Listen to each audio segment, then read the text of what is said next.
যখন বিএনপির প্রতিষ্ঠাতা শহীদ রাষ্ট্রপতি জিয়াউর রহমান স্বাধীনতার ডাক দিয়েছিলেন, সেই সময় আমরা দেখেছি দেশের স্বাধীনতার বিরোধিতা কে করেছে, কাদের পক্ষ নিয়ে দেশের স্বাধীনতার বিরোধিতা করেছে।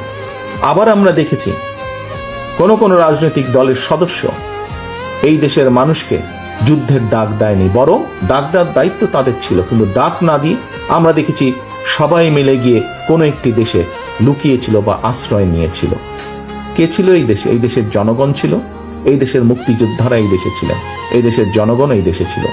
এবং সেই মুক্তিযোদ্ধাদেরকে যারা মুক্তিযুদ্ধ করেছেন তারা বিভিন্ন সেক্টর কমান্ডারের অধীনে মুক্তিযুদ্ধ করেছেন।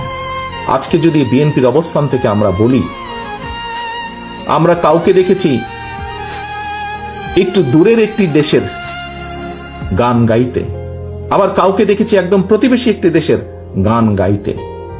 এখন তো দেখা যাচ্ছে বিএনপি ছাড়া, বাংলাদেশ জাতীয়তাবাদী দল ছাড়া বিভিন্ন দল বিভিন্ন দেশের গান গাইছে বাংলাদেশে। প্রিয় উপস্থিতিবৃন্দ, বাংলাদেশ জাতীয়তাবাদী দলের পক্ষ থেকে আপনাদের সকলের